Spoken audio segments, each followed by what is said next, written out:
नमस्कार दोस्तों, मैं Dharmendra Verma online study video में आपका बहुत बहुत स्वागत करता हूं। आज हम बात करने वाले हैं हिंदी शिक्षण शास्त्र के 300 अति महत्वपूर्ण प्रश्नों के बारे में। संपूर्ण पेडागोजी आपको यहां पर मिलने वाली है। टोटल 300 प्रश्न मिलेंगे, वो भी कम समय में ज़्यादा प्रश्न मिलेंगे, तो आपको स्किप नहीं करना है, वीडियो को पूरा देखना है और अंत में हमें जरूर बताना है कि आज का वीडियो आपको कैसा लगा। आपको क्या करना है, शुरू में वीडियो को लाइक करना है, जितने भी ग्रुप है आपके पास में शेयर करना है और चैनल को सब्सक्राइब कर लेना है। तीनों ही कार्य करने हैं। यदि अदर आप जगह जाएंगे तो ये 300 प्रश्न हैं आपको कम समय में नहीं मिलेंगे, ज़्यादा लेंथ उस वीडियो की होगी या फिर वो पेड कोर्स में आपको उपलब्ध होंगे। तो यहाँ पर आपको फ्री में ये 300 प्रश्न मिल रहे हैं। और भी ऐसी वीडियो काफ़ी मेरे चैनल पर पड़ी हुई है जिसमें 100 प्रश्न, 200 प्रश्न, 300 प्रश्न, यहाँ तक कि 500 प्रश्न आपको कम समय में दिया है। तो आपको सिर्फ यहाँ पर कुछ नहीं करना है, फ्री में आपको ये अवेलेबल है यूट्यूब चैनल पर हमारे। तो यहाँ पर सिर्फ आपको इस वीडियो को ज़्यादा से ज़्यादा लाइक करना है, जितने भी ग्रुप है शेयर करना है और चैनल को सब्सक्राइब कर लेना है। और सभी कार्य फ्री में होंगे, किसी भी प्रकार के आपके पैसे नहीं लगेंगे। यदि वीडियो आपको पसंद नहीं आ रहा है तो आप बेशक डिसलाइक कर सकते हैं, पर लेकिन कुछ ना कुछ करके जाइएगा, जिससे कि हमें पता चले कि हम जो वीडियो बना रहे हैं आपके काम का है या नहीं। तो जो मैं आपको बता रहा हूं आपको करके जाना है। शुरुआत करते हैं 300 प्रश्न का। आज का पहला प्रश्न है हिंदी पेडागोजी का। विभिन्न विषयों में निहित ज्ञान की एकता को स्पष्ट करने के लिए सहसंबंध आवश्यक है। वहाँ शिक्षण जिस विधि से होगा वो कौन सी विधि होगी? वो समवाय शिक्षण विधि होगी। यदि आप रेट की तैयारी कर रहे हैं स्पेशल, तो आप हमारे सेकंड चैनल मेरा घर मेरा स्कूल को सब्सक्राइब कर सकते हैं, लिंक आपको डिस्क्रिप्शन में मिल जाएगी। तो यहाँ पर आपका जो आंसर होगा वो समवाय शिक्षण विधि होगा। दूसरा प्रश्न, वह विधि जिसमें व्याकरणिक नियमों को कंठस्थ कराने की अपेक्षा कक्षा कक्ष में भाषाई वातावरण बनाने पर अधिक बल दिया जाता है, वो कौन सी विधि होगी? तो वो प्रत्यक्ष विधि होगी। सामाजिक व्यवहार के रिक्त स्थान व सांस्कृतिक नमूने अवचेतन स्तर पर ग्रहण किए जाते हैं, तो वो है भाषिक। सामाजिक व्यवहार के भाषिक व सांस्कृतिक नमूने अवचेतन स्तर पर ग्रहण किए जाते हैं। विद्यार्थी की उपलब्धियों व कमियों का निरंतर रिकॉर्ड रखा जाता है, तो ये सतत मूल्यांकन द्वारा रखा जाता है। याद रखिएगा, विद्यार्थियों की उपलब्धियों व कमियों का जो निरंतर रिकॉर्ड रखा जाता है वो सतत मूल्यांकन द्वारा रखा जाता है। संश्लेषण विधि में सिखाने की जो प्रक्रिया है वो कौन सी विधि होगी? तो वो उद्बोधन विधि होगी। याद रखिएगा, संश्लेषण विधि में सिखाने की जो प्रक्रिया होगी वो उद्बोधन विधि के द्वारा होगी। गद्य शिक्षण में शब्दार्थ स्पष्ट करने की विधि कौन सी है? तो वो है उद्बोधन विधि। याद रखिएगा, गद्य शिक्षण में शब्दार्थ स्पष्ट करने की जो विधि होगी वो उद्बोधन विधि होगी। लिखना सिखाने से पूर्व बालक को चित्रकला सिखाना चाहिए, क्योंकि अक्षर भी चित्र ही हैं। इस मत का समर्थन किया है, किसके द्वारा किया गया है इस मत का समर्थन? तो ये महात्मा गांधी जी के द्वारा किया गया है। हर्बर्ट उपागम के पद है। हर्बर्ट उपागम ने कितने पद बताए हैं? सभी को पता है, 5 पद बताए हैं। 5 पद कौन कौन से? पहला है प्रस्तावना, दूसरा है प्रस्तुतिकरण, तीसरा है तुलना, चौथा है नियमीकरण और 5वां है प्रयोग। ये 5 पद बताए हैं हर्बर्ट ने उपागम के। शिक्षण में इकाई का संपत्ति किसकी देन है? तो ये हेनरी सी मॉरिसन की है। याद रखिएगा, शिक्षण में इकाई की संपत्ति ये हेनरी सी मॉरिसन की देन है। सतत एवं व्यापक मूल्यांकन पर प्रभावी रूप से बल दिया गया है, किसके द्वारा? तो ये मुदालियर आयोग द्वारा सतत एवं व्यापक मूल्यांकन पर प्रभावी रूप से बल दिया गया है। पाठ्य पुस्तक का अध्ययनात्मक पक्ष है। यहाँ पर देखिए, पाठ्य पुस्तक का अध्ययनात्मक पक्ष पूछा गया है, तो यह प्राकथन होगा। प्राकथन पाठ्य पुस्तक का अध्ययनात्मक पक्ष है। फलालेन बोर्ड का जो प्रयोग होता है वो कहाँ किस में होता है? तो ये लेखन कार्य में होता है। याद रखिएगा, फलालेन बोर्ड का जो प्रयोग होता है वो लेखन कार्य में होता है। किस विधि में शिक्षण अधिगम प्रक्रिया को देखा नहीं जा सकता, सिर्फ अनुभव किया जा सकता है? तो वो है पर्यवेक्षित निर्देशित अध्ययन। पर्यवेक्षित निर्देशित अध्ययन विधि में शिक्षण अधिगम प्रक्रिया को देखा नहीं जा सकता, सिर्फ अनुभव किया जा सकता है। वाक्य रचना व शब्दों के उचित प्रयोग का अभ्यास किया जाता है, तो वो है फ्लैश कार्ड द्वारा। याद रखिएगा, वाक्य रचना व शब्दों के उचित प्रयोग का जो अभ्यास किया जाता है वो फ्लैश कार्ड द्वारा किया जाता है। कक्षा शिक्षण में उच्चारण में एक रूपता लाने में सहायता होगी, भाषा शिक्षण यंत्र विधि की। याद रखिएगा, कक्षा शिक्षण में उच्चारण में जो एक रूपता लाने में सहायक होगी वो कौन सी विधि होगी? तो वो भाषा शिक्षण यंत्र विधि होगी। कार्ड पर लिखे शब्दों का चित्रों के साथ मिलान करने का कार्य किया जाता है, वहाँ विधि कौन सी है? तो वो है साहचर्य विधि। याद रखिएगा, कार्ड पर लिखे शब्दों का चित्रों के साथ मिलान करने का कार्य साहचर्य विधि द्वारा किया जाता है। किसी आदर्श लिखावट का जैसा का तैसा अनुकरण कहलाता है तो वो अनुलेख। याद रखिएगा, किसी आदर्श लिखावट का जैसा का तैसा जो अनुकरण कहलाता है वो अनुलेख कहलाता है। न्यूनतम साधनों के माध्यम से सिद्धांत व तथ्यों के स्पष्ट स्पष्टीकरण की विधि है तो वो है प्रदर्शन विधि। कौन सी विधि होगी? प्रदर्शन विधि होगी। वह शिक्षण विधि जिसमें वे अध्यापक का शिक्षण करें जो विषयगत योग्यताओं एवं कौशलों की दृष्टि से एक दूसरे से पूरक हो, वो कौन सी विधि होगी? तो वो दल शिक्षण विधि होगी। स्वगति, स्वमूल्यांकन, प्रतिपुष्टि आदि से संबंधित विधि हैं तो यह है अभिक्रमित अनुदेशन विधि। याद रखिएगा, स्वगति, स्वमूल्यांकन और प्रतिपुष्टि आदि से जो संबंधित विधि होगी वो अभिक्रमित अनुदेशन विधि होगी। वैचारिक सामग्री है तो जो वैचारिक सामग्री है उसके अंतर्गत मूल विषय वस्तु होगी। किसके अनुसार भाषा संसार का नादमय चित्र है, ध्वनिमय स्वरूप है, यहाँ विश्व की हृदय तंत्र की झनकार है, किसके स्वर में यहाँ अभिव्यक्ति पाई जाती है? तो ये किसके स्वर में अभिव्यक्ति पाई जाती है? तो ये सुकुमार कवि सुमित्रा नंदन पंत के में अभिव्यक्ति ये पाई जाती है। भाषा के कितने आधार होते हैं? तो भाषा के दो आधार होते हैं, एक तो होता है लिखित और दूसरा होता है मौखिक। उसे भौतिक और अभौतिक भी कहते हैं। तो भाषा के कितने आधार होते हैं? दो आधार होते हैं। वहाँ विधि जिसका प्रयोग चारों भाषाई कौशलों के विकास हेतु किया जाता है, वहाँ विधि कौन सी है? तो वह है अनुकरण विधि। याद रखिएगा, वहाँ विधि अनुकरण विधि है जिसका प्रयोग चारों भाषाई कौशलों के विकास हेतु किया जाता है। यहाँ पर कमेंट्स के माध्यम से बताएगा, क्यूज़ के तौर पर देखिएगा, यहाँ पर आंसर दीजिएगा कि जो चार भाषाई कौशल है वो कौन कौन से हैं, कमेंट्स के माध्यम से बताइएगा। और सीरियल बाय बताइएगा, पहला कौन सा, दूसरा कौन सा, तीसरा कौन सा है और चौथा कौन सा है भाषाई कौशल। तो कमेंट्स के माध्यम से बताइएगा। श्रवण दृश्य साधन है तो श्रवण दृश्य साधन के अंतर्गत चलचित्र होगा। नाट्य का संबंध किस ज्ञानेंद्रियों से है? तो नाट्य का जो संबंध है वो कान व आँख जो ज्ञानेंद्रियाँ होती हैं उससे होता है। सत्र की समाप्ति पर प्रयुक्त मूल्यांकन है तो ये संकल्पनात्मक मूल्यांकन है। सत्र की समाप्ति पर जो प्रयुक्त मूल्यांकन होगा वो संकल्पनात्मक मूल्यांकन होगा। प्रश्न 28वां प्रश्न है, पियाजे के अनुसार भाषा अन्य संज्ञानात्मक तंत्रों की भांति परिवेश के साथ किसके माध्यम से ही विकसित होती है? तो ये अंतःक्रिया के माध्यम से विकसित होती हैं। भाषा हमारी रिक्त स्थान को व्यवस्थित करती है तो ये किसको व्यवस्थित करती हैं? विचार प्रक्रिया को व्यवस्थित करती है भाषा हमारी। भाषा शिक्षण पर विदेशी भाषा में दक्षता सीखने वाले की रिक्त स्थान पर ही ज़्यादा निर्भर करती है। तो राइट आंसर आपका होगा कि भाषा शिक्षण पर विदेशी भाषा में दक्षता सीखने वाले की अभिवृत्ति और अभिप्रेरणा पर ही ज़्यादा निर्भर करती है।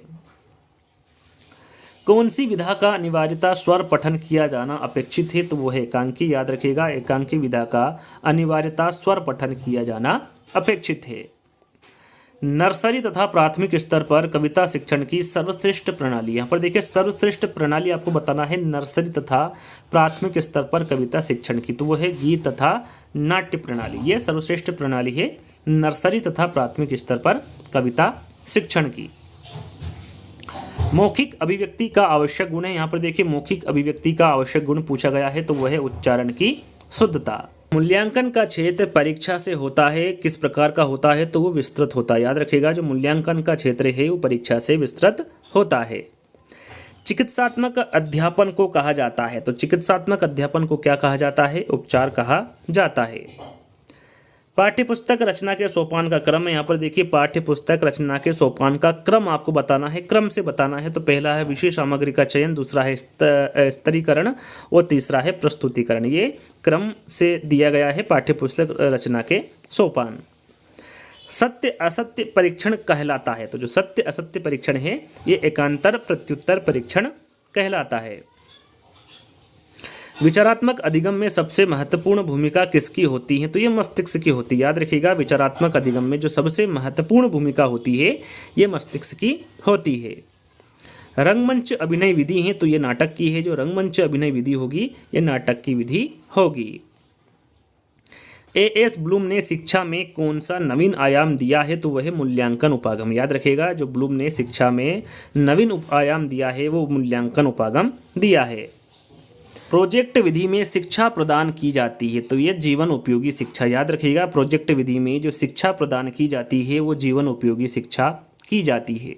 पढ़ने की कुशलता का विकास करने के लिए क्या जरूरी है? तो इसके लिए बच्चों को विविध प्रकार की विशेष सामग्री उपलब्ध कराई जाए, ये जरूरी है पढ़ने की कुशलता का विकास करने के लिए। प्रस्तावना का मुख्य उद्देश्य है, तो प्रस्तावना का मुख्य उद्देश्य होता है नवीन ज्ञान ग्रहण करने हेतु तत्पर करना, ये प्रस्तावना का मुख्य उद्देश्य होता है। विश्लेषणात्मक विधि में प्रयोग होता है, तो शब्द से वर्ण, याद रखिएगा जो विश्लेषणात्मक विधि में प्रयोग होता है वो शब्द से वर्ण होता है। वर्तनी की विधिवत शिक्षा का ज्ञान किस स्तर पर हो जाना चाहिए? तो यह है प्राथमिक स्तर, याद रखिएगा वर्तनी की विधिवत शिक्षा का जो ज्ञान है वो प्राथमिक स्तर पर हो जाना चाहिए। किसके अनुसार विभिन्न अर्थों में सांकेतिक शब्द समूह की भाषा है जिसके द्वारा हम अपने विचार या मनोभाव दूसरों के प्रति बहुत सरलता से प्रकट करते हैं? तो वो है किसके अनुसार पूछा गया है? तो ये किसके अनुसार बताया गया है? ये आचार्य किशोरी दास वाजपेयी के द्वारा बताया गया है। फिर इनके अनुसार विभिन्न अर्थों में सांकेतिक शब्द समूह की भाषा है जिसके द्वारा हम अपने विचार या मनोभाव दूसरों के प्रति बहुत सरलता से प्रकट करते हैं। पढ़ना सिखाने के लिए साहचर्य प्रणाली का निर्माण किसने किया है? तो ये मोंटेसरी ने किया है, याद रखिएगा पढ़ना सिखाने के लिए जो साहचर्य प्रणाली का निर्माण किया है वो मोंटेसरी के द्वारा किया गया है। यदि हम चाहते हैं कि विद्यार्थियों की भाषा पर पूरा अधिकार हो तो उन्हें ऐसे लेखकों की रचना पढ़ने को दी जाए जिनका भाषा पर अच्छा अधिकार है। यह कथन किस शिक्षण विधि के संदर्भ में कहा गया है? तो यह कथन भाषा संसर्ग शिक्षण विधि के संदर्भ में कहा गया है। इकाई किसी समस्या या योजना से संबंध जोड़ने वाली क्रियाओं की समग्रता या एकता को प्रकट करती है। इकाई विधि का यहाँ कथन किसका है? तो यहाँ पर जो कथन दिया गया है ये थॉमस एम रिस्क के द्वारा दिया गया कथन है। सूक्ष्म अध्यापन नियंत्रित अभ्यास का सूत्र है जिसमें एक विशिष्ट अध्यापन व्यवहार को नियंत्रित दशाओं में सीखना संभव है। यह जो कथन है ये किसका है? तो यहाँ पर जो कथन दिया गया है ये एलन यू के द्वारा दिया गया कथन है। सूक्ष्म शिक्षण चक्र की अवधि होती है, सभी को पता है कि सूक्ष्म शिक्षण चक्र की जो अवधि होती है वो 36 मिनट की होती है। इसमें जो पाठ योजना होता है उसमें शिक्षण 6 मिनट का होता है, प्रतिपुष्टि 6 मिनट का होता है, पुनः योजना 12 मिनट का होता है, पुनः शिक्षण 6 मिनट का होता है और फिर अंत में पुनः प्रतिपुष्टि होती है जो कि 6 मिनट का होता है। टोटल कितना हो गया? 36 मिनट। तो याद रखिएगा सूक्ष्म शिक्षण चक्र की जो अवधि होती है वो 36 मिनट की होती है। कहीं कहीं अलग अलग भी पूछा जाता है कि शिक्षण कितने मिनट का होता है? 6 मिनट का होता है। प्रतिपुष्टि के बारे में पूछे तो ये भी 6 मिनट का होता है। पुनः योजना का पूछे तो आपको पता होना चाहिए 12 मिनट का होता है। पुनः शिक्षण का पूछे तो ये 6 मिनट का होता है और पुनः प्रतिपुष्टि का पूछे तो ये 6 मिनट का होता है। यानी कि आप देख सकते हैं यहाँ पर शिक्षण, प्रतिपुष्टि, पुनः शिक्षण और पुनः प्रतिपुष्टि ये 6-6 मिनट का होता है, लेकिन जो पुनः योजना है ये 12 मिनट का होता है। इसको आपको ध्यान में रखना है, कहीं कहीं अलग अलग भी पूछा जाता है।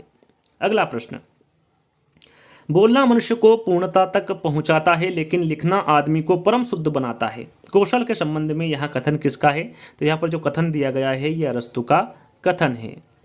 अनुकरण के कितने प्रकार होते हैं? तो अनुकरण के 3 प्रकार होते हैं। कौन कौन से? लिखित अनुकरण, उच्चारण अनुकरण और रचना अनुकरण। ये 3 प्रकार का अनुकरण होता है। बुलेटिन बोर्ड है, जो बुलेटिन बोर्ड है ये किस प्रकार का बोर्ड है? तो ये दृश्य सामग्री है। याद रखिएगा बुलेटिन बोर्ड एक दृश्य सामग्री है। एक बालक जरूरत से ज्यादा अपने आप को असमर्थ समझ रहा है, वहाँ हीन भावना ग्रंथि से पीड़ित है और आत्मविश्वास खो बैठा है। एक शिक्षक के नाते आप उसका उपचार करेंगे। किस प्रकार करेंगे? तो ये सहानुभूतिपूर्ण व्यवहार से उसका उपचार आप करेंगे एक शिक्षक के नाते। किस शिक्षा शास्त्री के अनुसार स्कूल एक भाग है, अध्यापक एक माली है और बच्चे पौधे के समान है? तो किस शिक्षा शास्त्री के अनुसार है? तो ये फ्रोबेल के अनुसार स्कूल एक भाग है, अध्यापक एक माली है और बच्चे पौधे के समान हैं। लिखित सामग्री को मन ही मन बिना आवाज किए चुपचाप पढ़ना कहलाता है। क्या कहलाता है? तो ये मौन वाचन कहलाता है। याद रखिएगा लिखित सामग्री को मन ही मन बिना आवाज किए चुपचाप पढ़ना मौन वाचन कहलाता है। पठन शिक्षण की दृष्टि से गद्य पाठों के प्रकार है। तो पठन शिक्षण की दृष्टि से गद्य पाठों के प्रकार बताना है तो कितने प्रकार के होते हैं? 2 प्रकार के, गहन एवं सूक्ष्म पाठ या फिर पूरक एवं द्रुत पाठ। ये 2 प्रकार के पठन शिक्षण की दृष्टि से गद्य पाठ होते हैं। कविता शिक्षण की किस प्रणाली के अंतर्गत कविता को समझाने के लिए वैसी ही या फिर उसकी विरोधी दूसरी कविता को प्रस्तुत करके उसका तुलनात्मक अध्ययन कराया जाता है, वो कौन सी प्रणाली होती है? तो वो है तुलना प्रणाली में। खेल विधि को प्रचलित करने का श्रेय किसको जाता है? तो ये हेनरी कॉल्डवेल कुक को खेल विधि को प्रचलित करने का श्रेय जाता है। किसके अनुसार सूक्ष्म शिक्षण समस्त शिक्षण को लघु क्रियाओं में बांटना है? तो यह है डी एलन के अनुसार सूक्ष्म शिक्षण समस्त शिक्षण को लघु क्रियाओं में बांटना है। सीखना आदतों ज्ञान एवं अभिवृत्तियों का अर्जन है, यहाँ कथन किसका है? तो यहाँ पर जो कथन दिया गया है ये क्रो एंड क्रो का कथन है। किसके अनुसार 1 वर्ष तक बालक 3 शब्द सीख जाता है, फिर तीव्र गति से उसका शब्द ज्ञान बढ़ता है। 5 वर्ष तक बालक वस्तुओं के नाम, घर, परिवार, परिजन इत्यादि की जानकारी प्राप्त कर लेता है। ये किसके अनुसार कहा गया? तो ये स्मिथ के अनुसार कहा गया। व्याकरण शिक्षण की किस प्रणाली को विकृत रूप से सुग्गा प्रणाली भी कहते हैं? तो वह पाठ्यपुस्तक प्रणाली। याद रखिएगा, व्याकरण शिक्षण की पाठ्यपुस्तक प्रणाली को विकृत रूप से सुग्गा प्रणाली भी कहते हैं। इस विधि में मातृभाषा के माध्यम से किसी नवीन भाषा को पढ़ाया जाता है, यहाँ कथन कौन सी विधि के संदर्भ में कहा गया है? तो यहाँ परोक्ष विधि के संदर्भ में कहा गया कथन है। जिस प्रकार चित्रकार के लिए तुलिका और फलक वांछनीय है, ठीक उसी प्रकार अथवा उससे भी कुछ अधिक अध्यापक के लिए श्यामपट्ट तथा खड़िया के टुकड़े का महत्व है। ये दोनों वस्तुएं सफल अध्यापक की सतत संगनी है। उपरोक्त कथन निम्नलिखित में से किसका है? यहाँ पर आपको बताना है जो कथन है ये किसके द्वारा दिया गया है। तो ये पंडित सीताराम चतुर्वेदी द्वारा दिया गया कथन है। कविता शिक्षण की प्रश्नोत्तर प्रणाली को और किस नाम से जाना जाता है? तो यह खंडान्वयन प्रणाली। याद रखिएगा, कविता शिक्षण की प्रश्नोत्तर प्रणाली को खंडान्वयन प्रणाली के नाम से भी जाना जाता है। इकाई उपागम विधि के प्रवर्तक है, तो इकाई उपागम विधि के प्रवर्तक के बारे में पूछा गया है, तो वो हेनरी सी मॉरिसन है। याद रखिएगा, इकाई उपागम विधि के जो प्रवर्तक होंगे वो हेनरी सी मॉरिसन होंगे। भाषा में निदानात्मक परीक्षण वह परीक्षण है जिसके द्वारा अनुसंधानकर्ता छात्र के भाषागत दोषों को खोजता है जो अपने स्कूल के विषय में सामान्य प्रगति नहीं कर पाते। जो उपरोक्त परिभाषा है ये किसके अनुसार दी गई है, किसके द्वारा कही गई है? तो ये सोनेल के द्वारा दी गई परिभाषा है। लिखाई का कार्य पढ़ाई के कार्य से पूर्व शुरू होना चाहिए क्योंकि लिखाई पढ़ाई की अपेक्षा सरल है। लेखन शिक्षण के संदर्भ में यहाँ मत व्यक्त किया है, किसके द्वारा यहाँ मत व्यक्त किया है? तो ये मॉन्टेसरी के द्वारा मत व्यक्त किया है। किसी बड़ी वस्तु के छोटे नमूने को कहते हैं, तो किसी बड़ी वस्तु के जो छोटे नमूनों को क्या कहते हैं? प्रतिमूर्ति कहते हैं। निगमन विधि का सिद्धांत है, तो जो निगमन विधि का सिद्धांत है ये सामान्य से विशिष्ट की ओर होता है निगमन विधि का सिद्धांत। व्याकरण के माध्यम से भाषा के किस भाग की जानकारी मिलती है? तो वह है नियम। व्याकरण के माध्यम से भाषा के नियम की जानकारी मिलती है। सहायक सामग्री वह सामग्री है जो कक्षा में या अन्य शिक्षण परिस्थितियों में लिखित या बोली गई पाठ्य सामग्री को समझने में सहायता प्रदान करती है। यहाँ शिक्षण अधिगम सामग्री के संदर्भ में किस विद्वान के विचार है? तो यहाँ पर किस विद्वान के विचार है पूछा गया है, तो ये टेंड विद्वान के विचार है। कई बार ऐसा होता है कि शिक्षार्थी शिक्षक के द्वारा पढ़ाई गई विषय वस्तु को समझ नहीं पाते हैं। ऐसी परिस्थिति में शिक्षक को क्या करना चाहिए? तो ऐसी परिस्थिति में शिक्षक को उसे दिए गए विषय को उदाहरण द्वारा समझाना चाहिए। पलक एक शब्द व्याकरण शास्त्र की पुस्तकों को पढ़कर व्याकरण सीखने का प्रयास करती है। उसका यह प्रयास भाषा शिक्षण के किस सिद्धांत को दर्शाता है? तो ये प्रयोग सिद्धांत को दर्शाता है। मोनिका पहली कक्षा को खेल द्वारा वर्ण सिखाती है, यहाँ किस शिक्षण सिद्धांत के अंतर्गत आएगा? तो ये मनोरंजन सिद्धांत के अंतर्गत आएगा। याद रखिएगा, मोनिका पहली कक्षा को खेल द्वारा वर्ण सिखाती है, यहाँ मनोरंजन शिक्षण सिद्धांत के अंतर्गत आएगा। साहचर्य विधि का आविष्कार किसने किया? तो ये मॉन्टेसरी ने किया है। याद रखिएगा, साहचर्य विधि का जो आविष्कार किया है ये मॉन्टेसरी के द्वारा किया गया है। इकाई विधि के किस सोपान में गृह कार्य प्रदान किया जाता है? तो वह है चतुर्थ। याद रखिएगा, इकाई विधि के चतुर्थ सोपान में गृह कार्य प्रदान किया जाता है। दल शिक्षण का सर्वप्रथम प्रयोग किया गया, तो ये किसके द्वारा किया गया, कौन से विश्वविद्यालय में, तो ये हार्वर्ड विश्वविद्यालय में दल शिक्षण का सर्वप्रथम प्रयोग किया गया। रेखीय अभिक्रमित अनुदेशन का दूसरा नाम है, तो इसका दूसरा नाम पूछा गया है, तो इसका दूसरा नाम है बाह्य अभिक्रमित क्रमित अनुदेशन। याद रखिएगा, रेखीय अभिक्रमिक अनुदेशन का दूसरा नाम बाह्य अभिक्रमिक अनुदेशन है। कौन सी विधि अपेक्षाकृत व्यय साध्य मानी जाती है, तो वह है भाषा शिक्षण यंत्र विधि। याद रखिएगा, भाषा शिक्षण यंत्र विधि ये अपेक्षाकृत व्यय साध्य मानी जाती है। अध्यापक का सहमति से सिर हिलाना ये किस पुनर्बलन के अंतर्गत आता है, तो ये सकारात्मक अशाब्दिक पुनर्बलन के अंतर्गत आता है। किसके अनुसार एक निर्देशात्मक युक्ति जो छात्रों को इकट्ठा ज्ञान प्रदान करती है इकाई कहलाती है, ये किसके अनुसार है, तो ये NCERT के अनुसार एक निर्देशात्मक युक्ति जो छात्रों को इकट्ठा ज्ञान प्रदान करती है वो इकाई कहलाती है। संचालन, हाव भाव, मौखिक दृश्य परिवर्तन, विराम आदि घटक किस शिक्षण कौशल के घटक हैं, तो ये उद्दीपन परिवर्तन कौशल के घटक है। श्रवण, पठन, लेखन आदि किस उद्देश्य के अंतर्गत आते हैं, तो ये कौशलात्मक उद्देश्य के अंतर्गत आते हैं, श्रवण, पठन और लेखन। कुछ विशिष्ट उद्देश्य की पूर्ति हेतु विद्यार्थियों को ऐसी एक दूसरे की पूरक अनुभूतियों से युक्त क्रियाएं कराना जो मिलकर एक इकाई बन जाती है। उपरोक्त कथन निम्न में से किससे संबंधित है, तो जो कथन है ये इकाई योजना से संबंधित है। सीतावाघ किस तरह की शिक्षण सहायक सामग्री है, तो ये श्रव्य सहायक सामग्री। याद रखिएगा, सीतावाघ ये श्रव्य शिक्षण सहायक सामग्री है। मूल्यांकन शिक्षण आयाम किसके द्वारा प्रतिपादित किया गया, तो ये ब्लूम के द्वारा। याद रखिएगा, मूल्यांकन शिक्षण आयाम ब्लूम के द्वारा प्रतिपादित किया गया। बालकों को लिखना सिखाने से पहले यहाँ आवश्यक है, क्या आवश्यक है, तो सबसे पहले लेखन संबंधी जिज्ञासा उत्पन्न करना आवश्यक है बालकों को लिखना सिखाने से पहले। वस्तुनिष्ठ प्रश्नों की उपयोगिता का प्रमुख कारण है, तो यह निष्पक्ष मूल्यांकन। वस्तुनिष्ठ प्रश्नों की जो उपयोगिता का प्रमुख कारण होगा वो निष्पक्ष मूल्यांकन होगा। विचारों की अच्छी अभिव्यक्ति किस प्रकार के प्रश्नों में हो सकती है, तो यह है निबंधात्मक। विचारों की अच्छी अभिव्यक्ति निबंधात्मक प्रकार के प्रश्नों में हो सकती है। किसने मूल्यांकन प्रक्रिया को त्रिमुखी बताकर त्रिकोण के रूप में प्रस्तुत किया है, इंपॉर्टेंट है, तो ये ब्लूम ने। याद रखिएगा, ब्लूम ने मूल्यांकन प्रक्रिया को त्रिमुखी बताकर त्रिकोण के रूप में प्रस्तुत किया है।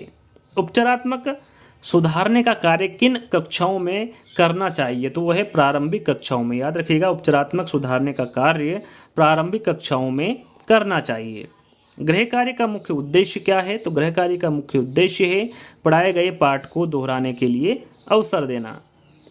आगमन विधि के रूपों की संख्या है, तो आगमन विधि के जो रूपों की संख्या होगी वो कितनी होगी, दो। कौन कौन सी, प्रायोगिक आगमन विधि और सांख्यिकी आगमन विधि, ये दो आगमन विधि के रूपों की संख्या है। प्रश्न पत्र निर्माण करने से पूर्व निम्न में से किस प्रपत्र को तैयार करना आवश्यक है, तो वह है ब्लूप्रिंट। प्रश्न पत्र निर्माण करने से पूर्व ब्लूप्रिंट प्रपत्र को तैयार करना आवश्यक है। मौखिक अभिव्यक्ति कौशल का विकास करने का सशक्त माध्यम है, तो वह है वाद विवाद। मौखिक अभिव्यक्ति कौशल का जो विकास करने का सशक्त माध्यम होगा वो वाद विवाद विधि होगा। भाषा दक्षता का प्रारंभिक कौशल है, देखिए भाषा दक्षता का प्रारंभिक कौशल पूछा गया है, तो वो है सुनना। भाषा शिक्षक का विशेष अनिवार्य गुण है, तो वह शुद्ध उच्चारण। याद रखिएगा, भाषा शिक्षक का जो विशेष अनिवार्य गुण होता है वो शुद्ध उच्चारण होता है। भावात्मक पक्ष के मापन हेतु उपयुक्त मापनी है, तो वो है अभिवृत्ति मापनी। याद रखिएगा, भावात्मक पक्ष के मापन हेतु जो उपयुक्त मापनी होगी वो अभिवृत्ति मापनी होगी। योजना शिक्षण विधि के प्रवर्तक है, तो यहाँ पर योजना शिक्षण विधि के प्रवर्तक पूछा गया है, तो वो है किलपैट्रिक। किलपैट्रिक योजना शिक्षण विधि के प्रवर्तक है। भाषाई कौशल यथा सुनना, बोलना, पढ़ना एवं लिखना का विकास किस कक्षा तक पूर्ण हो जाना चाहिए, तो यह है कक्षा 5। भाषाई कौशल सुनना, बोलना, पढ़ना एवं लिखना का जो विकास है वो कक्षा 5 तक पूर्ण हो जाना चाहिए। श्रवण कौशल को विकसित करने के लिए उपयुक्त प्रणाली है, तो वह है खेल प्रणाली। याद रखिएगा, श्रवण कौशल को विकसित करने के लिए जो उपयुक्त प्रणाली होगी वो खेल प्रणाली होगी। प्रायोजना विधि में कितने मुख्य सोपान उपयुक्त हैं? तो याद रखिएगा कितने प्रायोजना विधि में कितने मुख्य सोपान उपयुक्त है? तो वो है 6। 6 कौन कौन से आपके सामने हैं? परिस्थिति का निर्माण, योजना का चयन, योजना निर्माण, योजना का क्रियान्वयन, मूल्यांकन या निर्माण, या फिर छठा है कार्य का लेखा जोखा करना। ये प्रायोजना विधि के 6 मुख्य सोपान है। याद रखिएगा 6 मुख्य सोपानों को भी साथ में। अगला प्रश्न है विशिष्ट से सामान्य का सिद्धांत निम्न में से किस में प्रयोग होता है? तो वो है आगमन विधि। याद रखिएगा विशिष्ट से सामान्य का सिद्धांत आगमन विधि में प्रयोग होता है। सस्वर वाचन का अभ्यास कराने के लिए सबसे उपयुक्त साधन क्या है? तो वो है सामूहिक वाचन। सस्वर वाचन का अभ्यास कराने के लिए जो सबसे उपयुक्त साधन होगा वो सामूहिक वाचन होगा। मौन वाचन कब शुरू करना चाहिए? तो मौन वाचन जो है दोस्तों ये तीसरी कक्षा में शुरू करना चाहिए। साइलेंट रीडिंग किसकी रचना है? तो जो साइलेंट रीडिंग है ये ब्रायन की रचना है। रेडियो की सीमाओं को कौन सा श्रव्य साधन दूर कर सकता है? तो वह है टेप रिकॉर्डर। रेडियो की सीमाओं को टेप रिकॉर्डर श्रव्य साधन दूर कर सकता है। लिग्वा फोन कैसा शिक्षण उपकरण है? तो इसके बारे में तो आपको सभी को पता होगा, ये श्रव्य शिक्षण उपकरण है लिग्वा फोन। जिस उद्देश्य के लिए परीक्षण तैयार किया गया है यदि वहाँ उसकी पूर्ति करता है तो वहाँ कहलाता है, वहाँ क्या कहलाता है? तो वहाँ वेद परीक्षण कहलाता है। सीबीएसई ने किस वर्ष 10वीं की बोर्ड परीक्षा से सतत एवं समग्र मूल्यांकन प्रणाली लागू कर दी है? तो वो है वर्ष 2010-11। इस वर्ष 10वीं की बोर्ड परीक्षा से सतत एवं समग्र मूल्यांकन प्रणाली लागू कर दी है। किसने? सीबीएसई ने। याद रखिएगा भाषा सीखने का स्वाभाविक और मनोवैज्ञानिक क्रम है। तो यहाँ पर देखिए स्वाभाविक भाषा सीखने का स्वाभाविक और मनोवैज्ञानिक क्रम आपको बताना है। तो पहला है सुनना, फिर है बोलना, फिर है पढ़ना और फिर है लिखना। ये भाषा सीखने का स्वाभाविक और मनोवैज्ञानिक क्रम है। निगमन विधि है, तो जो निगमन विधि है ये एक अमनोवैज्ञानिक विधि है। रचना शिक्षण के मुख्य रूप होते हैं। रचना शिक्षण के मुख्य रूप कितने होते हैं? 2 होते हैं, मौखिक रचना और लिखित रचना। पाठोपरांत मूल्यांकन किसे कहते हैं? तो यहाँ पर पाठ पढ़ाने के बाद का जो मूल्यांकन होता है उसे पाठोपरांत मूल्यांकन कहते हैं। प्रारंभिक अवस्था में बालक भाषा कह सकता है या फिर सीख सकता है? तो ये श्रवण, निरीक्षण और अनुकरण के द्वारा प्रारंभिक अवस्था में बालक भाषा सीख सकता है। अगला प्रश्न, वाक्य विश्लेषण के शिक्षण हेतु उपयुक्त विधि है? तो वो है आगमन विधि। वाक्य विश्लेषण के शिक्षण हेतु जो उपयुक्त विधि होगी वो आगमन विधि होगी। बालक परिवार में रहकर कैसी भाषा सीख जाता है? तो वह है बोलचाल की भाषा। बालक परिवार में रहकर बोलचाल की भाषा सीख जाता है। किसके माध्यम से समतल पर बिखरी सामग्री को बहुत तेज प्रकाश द्वारा पर्दे पर प्रतिबिंबित किया जा सकता है? तो वो है एपिडाइस्कोप के माध्यम से। एपिडाइस्कोप के माध्यम से समतल पर बिखरी सामग्री को बहुत तेज प्रकाश द्वारा पर्दे पर प्रतिबिंबित किया जा सकता है। शिक्षण में सबसे महत्वपूर्ण कार्य है? तो वह है उद्देश्य निर्धारण। शिक्षण में जो सबसे महत्वपूर्ण कार्य होगा वो उद्देश्य निर्धारण होगा। शैक्षिक मूल्यांकन के कितने उद्देश्य होते हैं? तो शैक्षिक मूल्यांकन के 3 उद्देश्य होते हैं। कितने होते हैं? 3। कौन कौन से? शिक्षण उद्देश्य, अधिगम अनुभव और व्यवहार परिवर्तन। ये शैक्षिक मूल्यांकन के उद्देश्य होते हैं।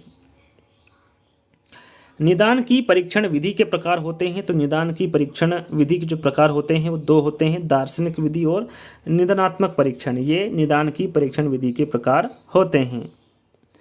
शिक्षार्थियों के सतत एवं समग्र मूल्यांकन पर प्रभावी जोर दिया गया है। तो ये मुदालियर आयोग की सिफारिशों में शिक्षार्थियों के सतत एवं समग्र मूल्यांकन पर प्रभावी जोर दिया गया है। प्रोजेक्ट विधि को सर्वप्रथम किस वैज्ञानिक ने शिक्षा प्रणाली का व्यवहारिक रूप दिया है? तो यह है किलपैट्रिक। याद रखिएगा प्रोजेक्ट विधि को सर्वप्रथम किलपैट्रिक ने शिक्षा प्रणाली का व्यवहारिक रूप दिया है। ब्लूम ने मूल्यांकन आयाम के कितने सोपान बताए हैं? तो ब्लूम ने मूल्यांकन आयाम के 3 सोपान बताए। कितने बताए हैं? 3। कौन कौन से? शैक्षिक उद्देश्यों का निर्धारण करना, अधिगम की अनुभव प्रदान करना और व्यवहार परिवर्तन का मूल्यांकन करना। ये 3 सोपान बताए हैं ब्लूम ने मूल्यांकन आयाम के। अधिगम अनुभव केंद्रीय इकाई योजना में किस पर अधिक बल दिया जाता है? तो वह है छात्र अनुक्रिया पर। याद रखिएगा अधिगम अनुभव केंद्रीय इकाई योजना में छात्र अनुक्रिया पर अधिक बल दिया जाता है। पर्यवेक्षित अध्ययन विधि का विकास किस स्तर के शिक्षण को ध्यान में रखकर किया गया है? तो वो है बोध स्तर। पर्यवेक्षित अध्ययन विधि का जो विकास है ये बोध स्तर के शिक्षण को ध्यान में रखकर किया गया है। कौन सी विधि उदाहरण द्वारा प्रारंभिक व्यवहार का आधार और शिक्षण की प्रकृति की विधि मानी जाती है? तो यह है प्रदर्शन विधि। प्रदर्शन विधि उदाहरण द्वारा प्रारंभिक व्यवहार का आधार और शिक्षण की प्रकृति की विधि मानी जाती है। विद्यार्थियों की अधिगम योग्यता, ग्रहणशीलता व प्रस्तुत विषय वस्तु संबंधी कठिनाई को समझने के लिए शिक्षक को क्या करना चाहिए? शिक्षक को क्या करना चाहिए? बोध प्रश्न करवाना चाहिए। विद्यार्थी की अधिगम योग्यता, ग्रहणशीलता व प्रस्तुत विषय वस्तु सबसे कठिनाई को समझाने के लिए शिक्षक को बोध प्रश्न करना चाहिए। मनोवैज्ञानिक दृष्टिकोण से सूक्ष्म शिक्षण किस मनोवैज्ञानिक के अधिगम सिद्धांत पर आधारित है? तो यह है B.F. स्किनर। याद रखिएगा, मनोवैज्ञानिक दृष्टिकोण से सूक्ष्म शिक्षण B.F. स्किनर मनोवैज्ञानिक के अधिगम सिद्धांत पर आधारित है। किस विधि में भाषा व्यवहार पुष्टि के लिए पखवाड़े तक कार्य गोष्ठी की जा सकती है? तो यह दूरस्थ शिक्षण विधि। दूरस्थ शिक्षण विधि में भाषा व्यवहार पुष्टि के लिए पखवाड़े तक कार्य गोष्ठी की जा सकती है। रसानुभूति पाठ का संबंध होता है, तो रसानुभूति पाठ का जो संबंध है ये भावात्मकता से होता है। उच्च प्राथमिक स्तर पर भाषा का सर्वोपरि उद्देश्य है, तो निजी अनुभवों के आधार पर भाषा सृजनशील इस्तेमाल ये उच्च प्राथमिक स्तर पर भाषा का सर्वोपरि उद्देश्य है। उच्च प्राथमिक स्तर पर व्याकरण शिक्षण की सर्वाधिक उचित विधि है, तो वो है आगमन विधि। उच्च प्राथमिक स्तर पर व्याकरण शिक्षण की जो सर्वाधिक उचित विधि होगी वो आगमन विधि होगी। बच्चों का भाषाई विकास सर्वाधिक रूप से निर्भर करता है, तो ये समृद्ध भाषा परिवेश पर बच्चों का जो भाषाई विकास है ये सर्वाधिक रूप से निर्भर समृद्ध भाषा परिवेश पर करता है। उच्च प्राथमिक स्तर पर भाषा सीखने सिखाने की प्रक्रिया में परिवार, पड़ोस, विद्यालय के साथ साथ अत्यंत महत्वपूर्ण भूमिका निभाते हैं, तो यह है संचार माध्यम। याद रखिएगा, संचार माध्यम उच्च प्राथमिक स्तर पर भाषा सीखने सिखाने की प्रक्रिया में परिवार, पड़ोस, विद्यालय के साथ साथ अत्यंत महत्वपूर्ण भूमिका निभाते हैं। अहम केंद्रित भाषा की संकल्पना किसके साथ घनिष्ठ रूप से जुड़ी है? तो यह है पियाजे। याद रखिएगा, अहम केंद्रित भाषा की जो संकल्पना है ये पियाजे के साथ घनिष्ठ रूप से जुड़ी है। वाइगोत्स्की के अनुसार भाषा सीखने, शब्दों को अर्थ देने में किसकी भूमिका को नकारा नहीं जा सकता? तो ये सामाजिक अंतःक्रिया की भूमिका को नकारा नहीं जा सकता। गद्य शिक्षण के द्रुत पाठ में अधिक ध्यान दिया जाता है, तो किसका ध्यान अधिक दिया जाता है? तो ये अर्थबोध। याद रखिएगा, गद्य शिक्षण के द्रुत पाठ में जो अधिक ध्यान दिया जाता है वो अर्थबोध का दिया जाता है। एक समान उच्चारित होने वाले शब्द किस विधि में एक साथ सिखाए जाते हैं? तो वो है ध्वनि साम्य विधि। एक समान उच्चारित होने वाले शब्द ध्वनि साम्य विधि में एक साथ सिखाए जाते हैं। अधिगम के स्थानांतरण में खोजपूर्ण कौशल के किस घटक का प्रयोग उपयोगी है? तो वह है पुनः केंद्रीकरण तकनीक। अधिगम के स्थानांतरण में खोजपूर्ण कौशल के पुनः केंद्रीकरण तकनीक जो घटक है इसका प्रयोग उपयोगी है। प्रत्यक्ष विधि में जिन आधारभूत कौशलों को सीखने का पर्याप्त अवसर मिलता है वे हैं, तो वह है सुनना और बोलना। याद रखिएगा, प्रत्यक्ष विधि में जिन आधारभूत कौशलों को सीखने का पर्याप्त अवसर मिलता है वो सुनना और बोलना है। हरवटी में 5 पदों द्वारा शिक्षण का उपयुक्त क्रम है, तो इसके बारे में आपको बता चुका हूँ। प्रस्तावना, प्रस्तुतिकरण, तुलना, नियमीकरण और प्रयोग, ये हरवटी में 5 पदों द्वारा शिक्षण का उपयुक्त क्रम है।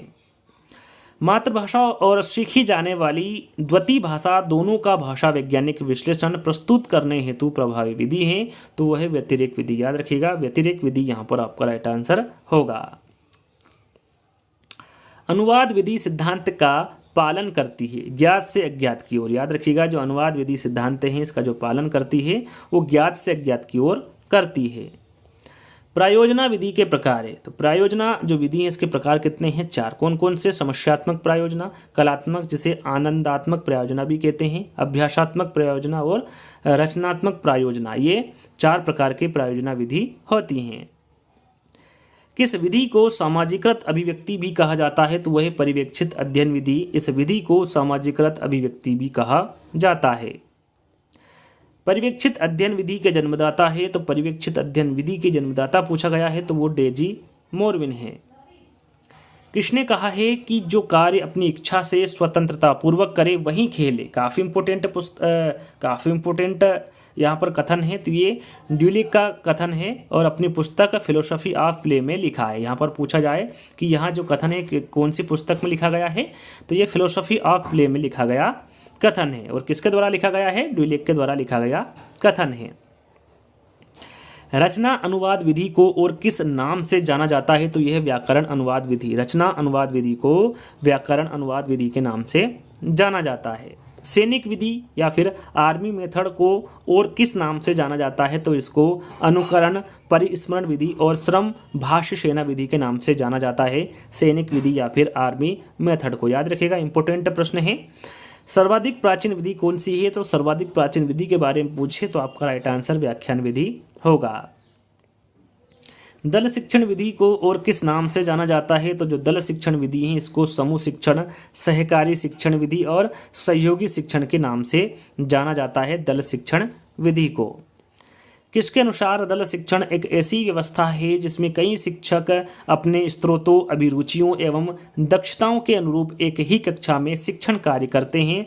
तो वो किसके अनुसार दल शिक्षण एक ऐसी व्यवस्था है? तो ये डेविस वार्विक के अनुसार दल शिक्षण एक ऐसी व्यवस्था है जिसमें कई शिक्षक अपने स्रोतों, अभिरुचियों एवं दक्षताओं के अनुरूप एक ही कक्षा में शिक्षण कार्य करते हैं।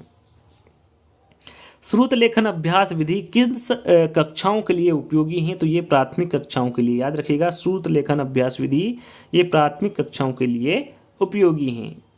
किसने कहा है कि रमणीय अर्थ का प्रतिपादन करने वाले शब्दों को वाक्य कहते हैं? तो यह पंडित जगन्नाथ, इनके द्वारा कहा गया है कि रमणीय अर्थ का प्रतिपादन करने वाले शब्दों को काव्य कहते हैं। किसने कहा है कि जिस प्रकार आत्मा की मुक्तावस्था ज्ञान दशा कहलाती है, हृदय की इसी मुक्ति साधना के लिए मनुष्य की वाणी जो शब्द विधान करती है वही कविता कहलाती है। कविता शिक्षण को ही प्रशिक्षण कहा जाता है। यहाँ किसके द्वारा कहा गया है? तो ये आचार्य शुक्ल द्वारा कहा गया है। कविता की गीत विधि किस कक्षाओं के लिए उपयोगी है? तो कविता की गीत विधि के बारे में पूछा गया है, तो ये पूर्व प्राथमिक व प्राथमिक कक्षाओं के लिए उपयोगी है कविता की गीत विधि। किस विधि की उत्पत्ति दार्शनिक सुकरात की प्रश्नोत्तर विधि से हुई है? तो वो खंड्यान्वयन विधि है, याद रखिएगा। खंड्यान्वयन विधि की उत्पत्ति दार्शनिक सुकरात की प्रश्नोत्तर विधि से हुई है। किस विधि का जन्म सुकरात की समस्या समाधान विधि से हुआ है? तो वह है दंड्यान्वयन विधि, याद रखिएगा। दंडान्वयन जो विधि है इनका जो जन्म है ये सुकरात की समस्या समाधान विधि से हुआ है। गद्य शिक्षण की सर्वश्रेष्ठ विधि कौन सी है? तो गद्य शिक्षण की सर्वश्रेष्ठ विधि के बारे में पूछा गया है, तो आपका राइट आंसर अर्थबोध विधि होगा। सस्वर वाचन का अभ्यास कराने के लिए सबसे उपयुक्त साधन क्या है? तो वह है आदर्श वाचन। सस्वर वाचन का अभ्यास कराने के लिए जो सबसे उपयुक्त साधन होगा वो आदर्श वाचन होगा। किसने नाट्य शब्द को स्पष्ट करते हुए लिखा है कि संपूर्ण संसार के भावों का अनुकीर्तन ही नाटक है? ये किसके अनुसार कहा गया है? तो ये भरत मुनि के अनुसार कहा गया है कि नाट्य शब्द को स्पष्ट करते हुए इनके द्वारा लिखा गया है कि संपूर्ण संसार के भावों का अनुकीर्तन ही नाटक है। नाटक शिक्षण की सर्वश्रेष्ठ विधि कौन सी है? तो नाटक शिक्षण की सर्वश्रेष्ठ विधि के बारे में पूछा गया है, तो वो कक्षा विनय प्रणाली है। निगमन विधि का जनक कौन है? निगमन विधि के जनक के बारे में पूछा गया है, तो अरस्तु आपका राइट आंसर होगा। समवाय विधि किसका दूसरा रूप है? तो समवाय विधि किसका दूसरा रूप है पूछा गया है, तो ये भाषा संसर्ग का दूसरा रूप है। पाठ योजना का जन्म कहाँ से हुआ है? तो पाठ योजना का जन्म गेस्टाल्ट मनोवैज्ञानिक से हुआ है। किसके अनुसार पाठ योजना में उपलब्धियों की सूची का शीर्षक है जिन्हें शिक्षक कक्षा में प्राप्त करना चाहता है? इनमें वे सभी साधन तथा क्रियाएं भी आएगी जिनकी सहायता से वे उपलब्धि प्राप्त की जाती है। यहाँ पर जो कथन दिया गया है किसके द्वारा दिया गया है? तो यहाँ कथन एल.एन. विनिंग के द्वारा दिया गया कथन है। किसके अनुसार कक्षा में जाने से पूर्व शिक्षक को पूरी जानकारी कर लेना चाहिए, क्योंकि शिक्षक की प्रगति के लिए कोई बात इतनी बाधक नहीं है जितनी कि शिक्षण की पूर्ण तैयारी। यह कथन किसके द्वारा कहा गया है? तो ये डेविस महोदय के द्वारा कहा गया कथन है। किसके अनुसार दैनिक पाठ योजना के निर्माण में उद्देश्यों को परिभाषित करना, पाठ्य वस्तु का चयन करना तथा उसे क्रमबद्ध रूप से व्यवस्थित करना तथा प्रस्तुतिकरण की विधियों तथा प्रक्रिया का निर्धारण करना है। यहाँ पर जो दिया गया कथन है ये किसके द्वारा दिया गया है, तो ये विनिंग एंड विनिंग के द्वारा दिया गया कथन है। किसके अनुसार मूल्यांकन एक त्रिपदी प्रक्रिया है। याद रखिएगा, पूछा जाए कि मूल्यांकन एक त्रिपदी प्रक्रिया है किसके अनुसार, तो ये ब्लूम के अनुसार। याद रखिएगा, ब्लूम के अनुसार मूल्यांकन एक त्रिपदी प्रक्रिया है। यहाँ पर देखिए, शिक्षा त्रिपदी या फिर त्रिमुखी प्रक्रिया है। यहाँ किसके द्वारा कहा गया है, तो यह जॉन डेवी द्वारा कहा गया है कि जो शिक्षा है वो त्रिपदी या फिर त्रिमुखी प्रक्रिया है। उसी के साथ साथ एक और प्रश्न है, त्रिमुखी प्रक्रिया के बारे में पूछे तो आपका राइट आंसर जॉन डेवी होगा। और यदि शिक्षा द्विमुखी या फिर द्विध्रुवी प्रक्रिया के बारे में पूछे कि यहाँ किसका कहना है, तो ये एडम्स का कहना है। पाठ योजना के प्रकार है, तो पाठ योजना के कितने प्रकार होते हैं, 3 प्रकार होते हैं। इकाई पाठ योजना, दैनिक पाठ योजना और वार्षिक पाठ योजना। 3 प्रकार की पाठ योजना होती हैं। थॉमस एंड रिस्क ने इकाई विधि के कितने सोपान बताएं। यदि पूछे डायरेक्ट कि जो इकाई विधि है उसके कितने सोपान होते हैं, तो मैं आपको बता चुका हूं। यदि पूछे कि थॉमस एंड रिस्क ने इकाई विधि के कितने सोपान बताए हैं, तो उन्होंने कितने सोपान बताए हैं, 3 सोपान। प्रस्तावना, विकास और पूर्ति, ये 3 सोपान थॉमस एंड रिस्क के द्वारा इकाई के बताए गए हैं। हर्बर्ट स्पेंसर ने, देखिए यहाँ पर किसके अनुसार पूछा गया है, ये इंपॉर्टेंट है। हर्बर्ट स्पेंसर के द्वारा पूछा गया है कि इकाई विधि को इन्होंने कितने भागों में या फिर इन्होंने कितने सोपान बताए हैं या फिर कितने भागों में इन्होंने इकाई विधि को विभक्त किया है, तो 5 भागों में इन्होंने इकाई विधि को विभक्त किया है। किसने, हर्बर्ट स्पेंसर ने। कौन कौन से 5 भाग है, तो पूर्ण ज्ञान की खोज, प्रस्तुतिकरण, आत्मीकरण, संगठन और वाचन। ये 5 प्रकार से विभक्त किया गया है हर्बर्ट स्पेंसर ने इकाई विधि को। किसके अनुसार इकाई सार्थक एवं परस्पर संबंधी क्रियाओं की व्यापक संख्या है, जिसका विकास स्वरूप में होता है कि बालकों के उद्देश्यों की पूर्ति हो सके, उन्हें महत्वपूर्ण शैक्षिक अनुभव प्रदान किए जा सके और उन्हें वांछित व्यवहार परिवर्तन प्रतिफलित हो सके। यहाँ पर जो दिया गया कथन है ये किसका है, तो ये बोशिंग द्वारा दिया गया कथन है। मॉरिसन ने शिक्षण योजना में कितने सोपानों का अनुसरण किया जाता है मॉरिसन के द्वारा, तो ये 5 सोपानों का अनुसरण किया जाता है मॉरिसन की शिक्षण योजना में। कौन कौन से 5 सोपान हैं, पहला है योजना, दूसरा है प्रस्तुतिकरण, तीसरा है परिपाक, चौथा है व्यवस्था और 5वां है वर्णन। याद रखिएगा, 5 सोपानों का अनुसरण किया जाता है मॉरिसन की शिक्षण योजना में। कौन कौन से हैं इसके बारे में भी आपको पता होना चाहिए। भाषा के कौशल होते हैं, जैसा कि मैंने क्यूज के तौर पर आपको आंसर दिया था, प्रश्न दिया था, उसका आंसर आप दे चुके होंगे। नहीं दिया तो यहाँ पर उसका आंसर देख सकते हैं। भाषा के जो 4 कौशल होते हैं वो सुनना, बोलना, पढ़ना और लिखना होता है और सभी को इसके बारे में पता है, साधारण सा प्रश्न है। शब्दोच्चारण के पूर्व बुद्धि के साथ मिलकर आत्मा पहले अर्थ ज्ञान प्राप्त करती है, तब मन बोलने की इच्छा से प्रेरणा प्राप्त करता है। यहाँ जो कथन है ये किसका है, किसके द्वारा दिया गया है, तो ये पाणिनि मुनि के द्वारा दिया गया कथन है। भाषा की दृष्टि से रचना के कितने रूप है, तो भाषा की दृष्टि से रचना के रूप पूछा गया है, तो कितने होंगे, 2 होंगे। किसका मत है कि विचार को क्रमबद्ध करना, उनको शब्दों द्वारा व्यक्त करना, संवारना तथा सजाना ही रचना है। यहाँ किसका मत है, तो ये डॉक्टर रघुनाथ सफाया का मत है। रचनात्मक विधि के प्रतिपादक कौन है, तो रचनात्मक विधि के प्रतिपादक पूछा गया है, तो यह जॉन हेनरी पेस्टालोजी रचनात्मक विधि के प्रतिपादक हैं। सूक्ष्म शिक्षण के जन्मदाता है, तो सूक्ष्म शिक्षण के जन्मदाता D.W. एलन है, सूक्ष्म शिक्षण के जन्मदाता। शिक्षण की प्रक्रिया के किस आयाम में विषयों का विश्लेषण किया जाता है, तो वो है तुलना में। याद रखिएगा, इंपॉर्टेंट प्रश्न है। शिक्षण की प्रक्रिया में तुलना आयाम में विषयों का विश्लेषण किया जाता है। किसके अनुसार सूक्ष्म शिक्षण कम अवधि कम शिक्षण क्रियाओं वाली प्रविधि है, तो वह है B.M. शोर। B.M. शोर के अनुसार सूक्ष्म शिक्षण कम अवधि कम शिक्षण क्रियाओं वाली प्रविधि है। मूल्यांकन का शाब्दिक अर्थ क्या है, मूल्यांकन का शाब्दिक अर्थ होता है मूल्य का अंकन या फिर मूल्य का निश्चयीकरण करना, यह मूल्यांकन का शाब्दिक अर्थ होता है। किसके अनुसार मूल्यांकन वह निर्णय या विश्लेषण है जो विद्यार्थी के कार्य की प्राप्त सूचनाओं से निकाला जाता है। यहाँ कथन किसका है, तो ये क्लॉर व स्टार का कथन है। एक समान उच्चारित होने वाले शब्द जिस विधि में एक साथ सिखाए जाते हैं वो कौन सी विधि है? तो वो है ध्वनि साम्य विधि। इसमें एक समान उच्चारित होने वाले शब्द एक साथ सिखाए जाते हैं। मूल्यांकन वह पद्धति है जिसके द्वारा हम पूर्व निर्धारित उद्देश्यों, ध्येयों तथा लक्ष्यों की प्राप्ति की मात्रा को निर्धारित करते हैं। यह एक ऐसी प्रक्रिया है जिसके द्वारा शिक्षण में मूल्य तथा उद्देश्यों के मध्य तुलना की जाती है। यहाँ परिभाषा किसके द्वारा दी गई है? तो ये जेरोली मेक के द्वारा दी गई परिभाषा है। अधिगम के स्थानांतरण में खोजपूर्ण कौशल के किस घटक का प्रयोग उपयोगी है? तो वह है पुनः केंद्रीकरण तकनीक। अधिगम के स्थानांतरण में खोजपूर्ण कौशल के लिए पूर्ण केंद्रीकरण तकनीक का प्रयोग उपयोगी है। प्रत्यक्ष विधि में जिन आधारभूत कौशलों को सीखने का पर्याप्त अवसर मिलता है वहाँ क्या है? तो वहाँ सुनना और बोलना है। किसके अनुसार मूल्यांकन का आधार शैक्षिक उद्देश्य है? तो यह है ब्लूम के अनुसार मूल्यांकन का आधार शैक्षिक उद्देश्य हैं। किसके अनुसार मूल्यांकन का आधार शिक्षण उद्देश्य हैं? तो ये हर्बर्ट स्पेंसर, याद रखिएगा, इनके अनुसार मूल्यांकन का आधार शिक्षण उद्देश्य हैं।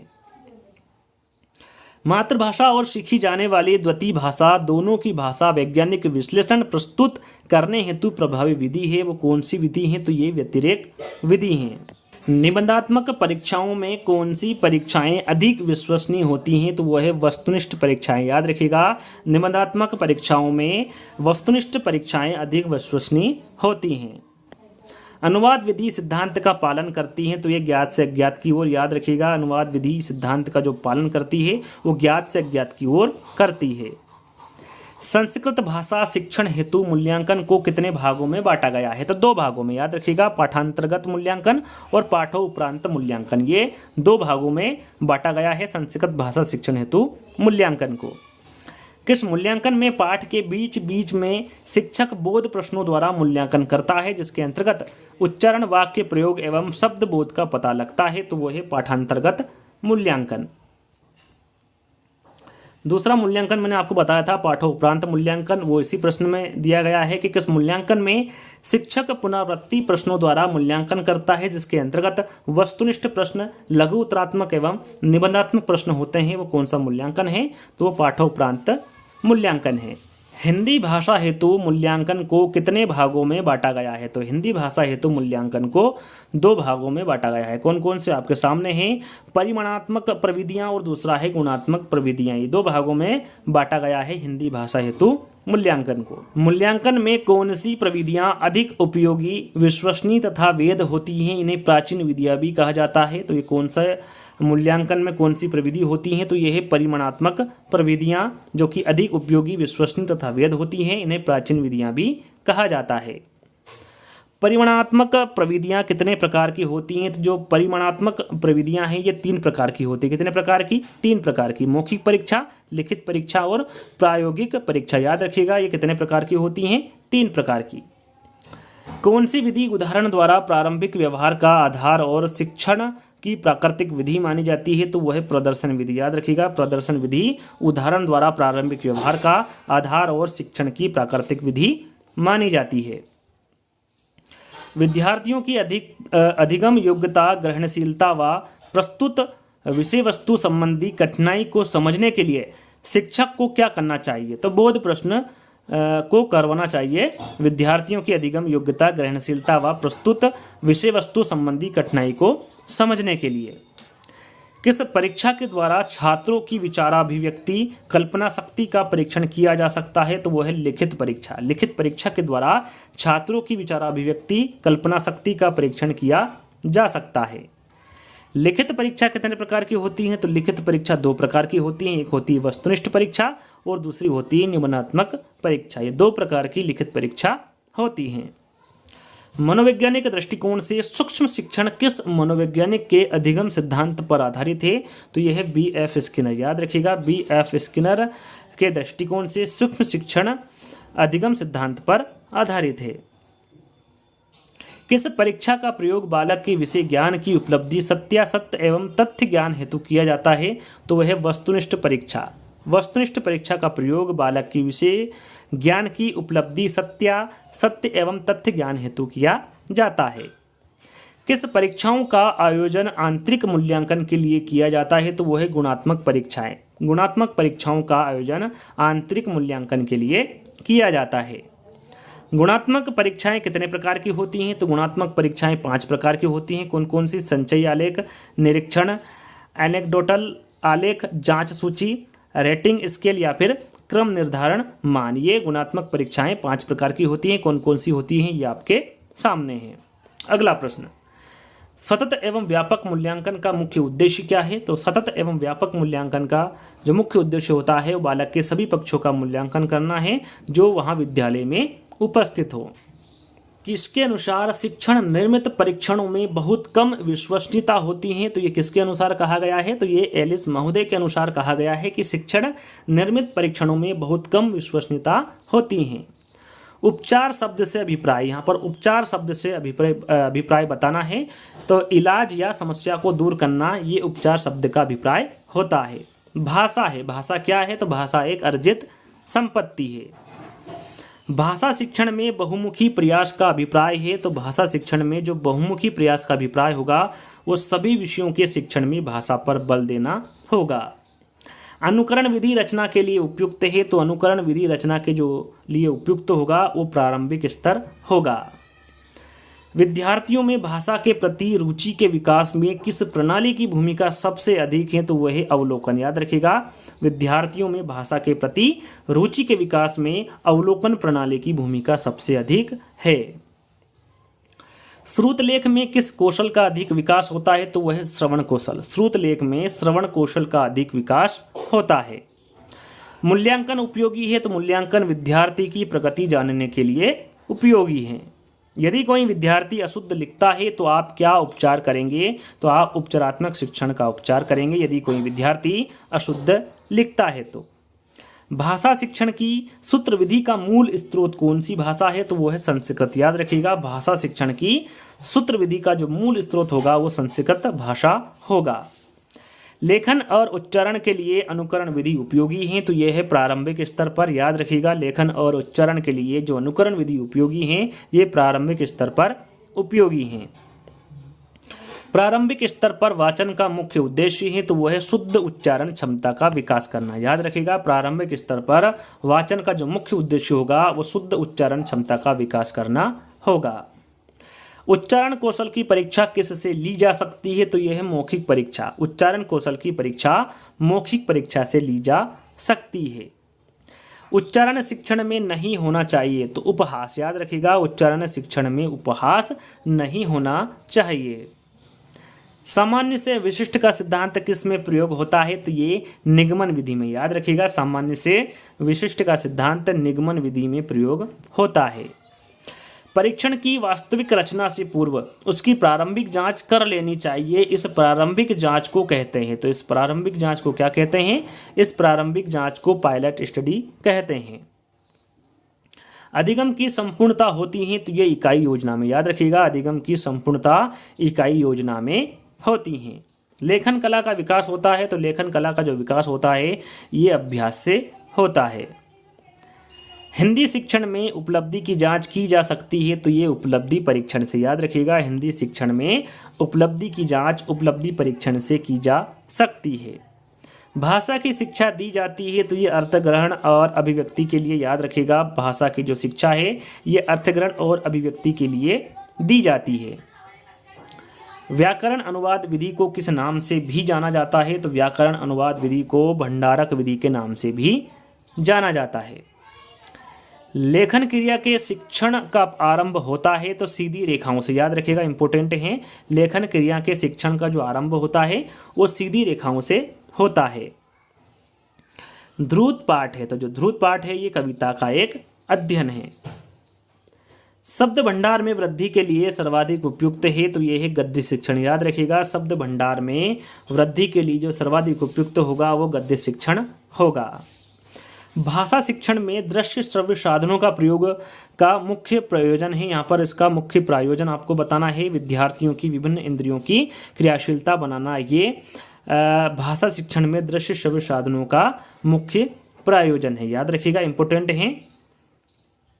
अर्थग्रहण के कौशल के विकास के लिए अधिक उपयोगी है। तो वह है मौन वाचन। अर्थग्रहण के कौशल के विकास के लिए जो अधिक उपयोगी होगा वो मौन वाचन होगा।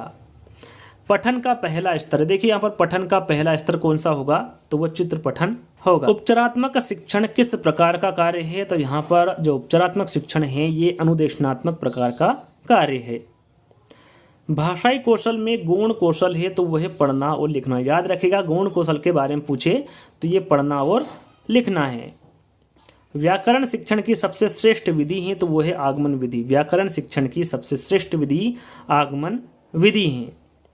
व्याख्या प्रणाली का वृहद रूप कौन सी प्रणाली है, तो वह है व्यास प्रणाली, व्याख्या प्रणाली का वृहद रूप व्यास प्रणाली है। अनुकरण विधि किस स्तर के लिए उपयुक्त है, तो वह है प्राथमिक स्तर, याद रखिएगा अनुकरण विधि प्राथमिक स्तर के लिए उपयुक्त है। शिक्षण विधि में तकनीकी साधनों का प्रयोग किया जाता है तो वह है दूरस्थ विधि, दूरस्थ विधि याद रखिएगा शिक्षण विधि में तकनीकी साधनों का प्रयोग दूरस्थ विधि में किया जाता है। मूल्यांकन में निष्पक्ष बनाए रखने के लिए प्रश्न होने चाहिए तो वस्तुनिष्ठ, याद रखिएगा मूल्यांकन में निष्पक्ष बनाए रखने के लिए जो प्रश्न होने चाहिए वो वस्तुनिष्ठ प्रश्न होने चाहिए। भाषा संसर्ग प्रणाली व्याकरण शिक्षा के किस पद पर बल देती है, तो वो है व्यवहारिक, भाषा संसर्ग प्रणाली व्याकरण शिक्षा के व्यवहारिक पद पर बल देती है। कक्षाभिनय प्रणाली का किस शिक्षण विधि में नाम लिया जाता है, तो वो है नाट्य विधि, कक्षाभिनय प्रणाली का नाट्य विधि शिक्षण विधि में नाम लिया जाता है। किस विधि में कक्षा के स्थान पर प्रयोगशाला होती है, तो वो है डाल्टन विधि, याद रखिएगा डाल्टन विधि में कक्षा के स्थान पर प्रयोगशाला होती हैं। हिंदी शिक्षण में किस सहायक सामग्री का अधिक महत्व है, तो वह है श्यामपट्ट, हिंदी शिक्षण में श्यामपट्ट सहायक सामग्री का अधिक महत्व है। उच्चारण अभ्यास कब कराया जाता है, तो उच्चारण अभ्यास अनुकरण वाचन के बाद कराया जाता है। शिक्षण अधिगम प्रक्रिया के उपरांत छात्रों द्वारा ग्रहण किए गए अधिगम की जांच हेतु किए जाने वाला परीक्षण कहलाता है, तो वह है उपलब्धि परीक्षण। ये कौन सा परीक्षण कहलाता है, उपलब्धि परीक्षण कहलाता है। अहिंदी प्रदेशों में हिंदी का शिक्षण किया जाता है तो यह है द्वितीय भाषा के रूप में, याद रखिएगा अहिंदी प्रदेशों में हिंदी का जो शिक्षण किया जाता है यह द्वितीय भाषा के रूप में किया जाता है। रेडियो की सीमाओं को कौन सा श्रव्य साधन दूर कर सकता है, तो वह है टेप रिकॉर्डर, याद रखिएगा रेडियो की सीमाओं को टेप रिकॉर्डर श्रव्य साधन दूर कर सकता है। व्यक्ति के व्यक्तित्व का दर्शन कराती है तो वह भाषा, व्यक्ति के व्यक्तित्व का दर्शन भाषा कराती है। प्रश्नावली विधि का नाम है, तो प्रश्नावली विधि का नाम कागज पेंसिल विधि भी है, याद रखिएगा पूछ जाए प्रश्नावली को और किस नाम से जाना जाता है, तो इसे कागज पेंसिल विधि के नाम से भी जाना जाता है।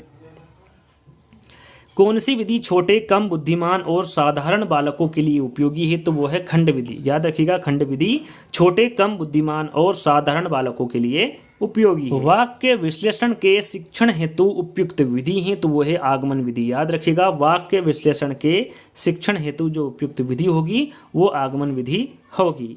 भाषा का प्रारंभिक रूप है, भाषा का प्रारंभिक रूप पूछे तो आपका राइट आंसर सांकेतिक होगा। पैनल चर्चा में जिस भूमिका की आवश्यकता नहीं है वो वहाँ है, तो पैनल चर्चा में जिस भूमिका की आवश्यकता नहीं होती है वहाँ क्या है, वहाँ अध्यापक है। अध्यापक द्वारा कक्षा में किए गए व्यक्तिक वाचन को कहते हैं, तो उस व्यक्तिक वाचन को क्या कहते हैं, आदर्श वाचन कहते हैं। श्रोता के मनोभावों को सर्वाधिक प्रभावित करने वाली साहित्यिक विधा है, तो वो है पद्य शिक्षण, याद रखिएगा श्रोता के मनोभावों को सर्वाधिक प्रभावित करने वाली जो साहित्यिक विधा है वो है पद्य शिक्षण। ईश्वर को ईश्वर कहना किस प्रकार के उच्चारण दोष का उदाहरण है, तो यह है स्वरलोप, याद रखिएगा इंपॉर्टेंट प्रश्न है एग्जाम में पूछा गया है। ईश्वर को ईश्वर कहना ये स्वरलोप उच्चारण दोष का उदाहरण है। प्रस्तावना में पूछे गए प्रश्न होने चाहिए, तो ये पूर्व ज्ञान पर आधारित, प्रस्तावना में जो पूछे गए प्रश्न होने चाहिए वो पूर्व ज्ञान पर आधारित होने चाहिए। भाषा अर्जित करने में वाइगोत्स्की ने किस पर सबसे अधिक बल दिया है, तो ये समाज में होने वाले भाषा प्रयोगों पर, याद रखिएगा भाषा अर्जित करने में वाइगोत्स्की ने समाज में होने वाले भाषा प्रयोग पर अधिक बल दिया है। पढ़ना कौशल में सर्वाधिक महत्वपूर्ण है, तो वो है अर्थ ग्रहण करना, पढ़ना कौशल में जो सर्वाधिक महत्वपूर्ण है वो अर्थ ग्रहण करना है। मौखिक भाषा के आकलन का सर्वोत्तम तरीका है, तो वो है अनुभव बांटना व बातचीत करना, ये मौखिक भाषा के आकलन का सर्वोत्तम तरीका है। प्रयोग विधि को और क्या कहते हैं? तो प्रयोग विधि को और आगमन विधि भी कहा जाता है। किस विधा के शिक्षण के समय आप मौन पठन को महत्व देंगे? तो वो है निबंध। याद रखिएगा, निबंध विधा के शिक्षण के समय आप मौन पठन को महत्व देंगे। रायबर्न किस कक्षा से व्याकरण की शिक्षा प्रारंभ करना अच्छा मानते हैं? तो ये छठी से। याद रखिएगा, जो रायबर्न है ये छठी कक्षा से व्याकरण की शिक्षा प्रारंभ करना अच्छा मानते हैं। वार्षिक योजना प्रमुख रूप से उपयोगी है? तो वो है शिक्षक के लिए। याद रखिएगा, जो वार्षिक योजना प्रमुख रूप से किसके लिए उपयोगी है? तो ये शिक्षक के लिए उपयोगी है। कौन सी व्याकरण शिक्षण की प्राचीन एवं परंपरागत शिक्षण विधि है? तो वो है निगमन विधि। याद रखिएगा, निगमन विधि व्याकरण शिक्षण की प्राचीन एवं परंपरागत शिक्षण विधि है। रचना में शब्दों को प्रयुक्त किया जाता है? तो वो है अभिव्यक्ति के रूप में। अभिव्यक्ति के रूप में रचना में शब्दों को प्रयुक्त किया जाता है। बालक को उसके वातावरण पर आधारित ज्ञान दिए जाने की विधि है? तो वो है अवलोकन विधि। याद रखिएगा, बालक को उसके वातावरण पर आधारित ज्ञान दिए जाने वाली जो विधि है वो अवलोकन विधि है। मूल्यांकन प्रक्रिया को त्रिकोण में बांटा था? किसके द्वारा बांटा था? इसके बारे में आपको बता चुका हूँ। मूल्यांकन प्रक्रिया को त्रिकोण में ब्लूम द्वारा बांटा गया था। बाल उद्यान शिक्षण पद्धति के जन्मदाता है? तो यह है फ्रोबेल है। जो बाल उद्यान शिक्षण पद्धति है उसके जन्मदाता कौन होंगे? फ्रोबेल होंगे। बार बार प्रयोग करने पर यदि कोई परीक्षण समान परिणाम दे तो वहाँ कहलाता है? तो वहाँ क्या कहलाता है? तो वो विश्वसनीय कहलाता है। बालकों के लिए सबसे कठिन है? तो बालकों के लिए जो सबसे कठिन होता है वो क्या होता है? लिखना होता है। किस विधि में बालक आंख, हाथ और कान तीनों का प्रयोग एक साथ करता है? तो वो है मॉन्टेसरी विधि। याद रखिएगा, मॉन्टेसरी विधि में बालक आंख, हाथ और कान तीनों का जो प्रयोग है वो एक साथ करता है। सूत्र विधि कौन सी भाषा से आई है? तो जो सूत्र विधि है ये संस्कृत भाषा से आई है। हमारा अधिकांश भाषण किस रूप में होता है? तो जो हमारा अधिकांश भाषण है ये मौन वाचन के रूप में होता है। देखो और कहो विधि सिखाती है? देखो और कहो जो विधि है ये क्या सिखाती है? तो ये सस्वर वाचन सिखाती है, देखो और कहो विधि। शाखी अभिक्रमिक अनुदेशन को कहते हैं? तो शाखी अभिक्रमिक अनुदेशन को आंतरिक अनुदेशन भी कहते हैं। सभी को शिक्षा के समान अवसर के नियम पर आधारित शिक्षा प्रणाली है? तो वो है दूरस्थ शिक्षण पद्धति। याद रखिएगा, सभी को शिक्षा के समान अवसर के नियम पर आधारित जो शिक्षा प्रणाली है या फिर शिक्षा पद्धति है वो दूरस्थ शिक्षण पद्धति है। भाषा अनुकरण के माध्यम से सीखी जाती है, यहाँ विचार किसका है? तो यहाँ पर जो विचार है ये स्किनर का विचार है। इनका कहना है कि भाषा अनुकरण के माध्यम से सीखी जाती है। सुमन बचपन से गुजराती बोल समझ लेती है, वहाँ कभी विद्यालय नहीं जाती है, यहाँ उदाहरण किसका है? तो यहाँ उदाहरण किसका होगा? भाषा अर्जन का होगा। फाउंडेशन ऑफ मेथड, यहाँ जो रचना है ये किसकी है? तो यहाँ रचना किलपेट्रिक द्वारा लिखी गई है, फाउंडेशन ऑफ मेथड। सब पढ़े सब बड़े, यहाँ नारा किसके द्वारा दिया गया था? तो ये सर्व शिक्षा अभियान के द्वारा दिया गया नारा है। भाषा के अभिभाव से सारा संसार गूंगों की विराट बस्ती बनने से बच गया, यहाँ पर जो दिया गया कथन है किसके द्वारा दिया गया है? तो ये सीताराम चतुर्वेदी द्वारा दिया गया कथन है। छात्रवृत्ति एवं पुरस्कार प्रदान का आधार रहता है? तो ये उपलब्धि परीक्षण है। याद रखिएगा, छात्रवृत्ति एवं पुरस्कार प्रदान का जो आधार रहता है वो उपलब्धि परीक्षण रहता है। किस पद्धति में बालक स्वयं अपना सुधार करता है? वहाँ पद्धति कौन सी है? तो वो जेक्टोक पद्धति है। इस पद्धति में बालक स्वयं अपना सुधार करता है।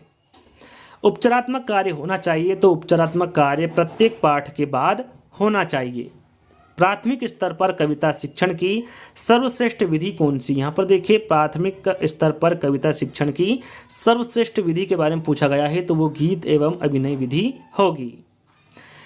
खंडान्वयन विधि का दूसरा नाम है? देखिए, खंडान्वयन विधि का दूसरा नाम पूछा गया है, तो इसका दूसरा नाम होता है प्रश्नोत्तर विधि। अंतिम प्रश्न है, जैसा कि मैंने आपको बताया था कि टोटल आपको इस वीडियो के माध्यम से 300 प्रश्न मिलेंगे। अभी तक आपने वीडियो को लाइक नहीं किया है तो आपको लाइक करना है, जितने भी ग्रुप पे शेयर करना है और चैनल को सब्सक्राइब कर लेना है। तीनों कार्य कर लेना है अभी तक आपने नहीं किए हो तो। यहाँ पर अंतिम प्रश्न है हमारा, भाषा वह साधन है जिसके द्वारा मनुष्य अपने विचार दूसरों तक भली भांति प्रकट कर सकता है। यहाँ कथन किसका है? तो ये कामता प्रसाद गुरु का कथन है कि भाषा वह साधन है जिसके द्वारा मनुष्य अपने विचार दूसरों तक भली भांति प्रकट कर सकता है। तो आज का जो वीडियो है दोस्तों यहीं पर समाप्त होता है। आज का वीडियो आपको कैसा लगा आपको कमेंट्स के माध्यम से बताना है। अच्छा लगे तो आपको सभी को पता है क्या करना है, वीडियो को लाइक करना है, शेयर करना है और चैनल को सब्सक्राइब कर लेना है। तो जल्दी ही दोस्तों एक नई वीडियो के साथ मिलेंगे, जब तक के लिए धन्यवाद।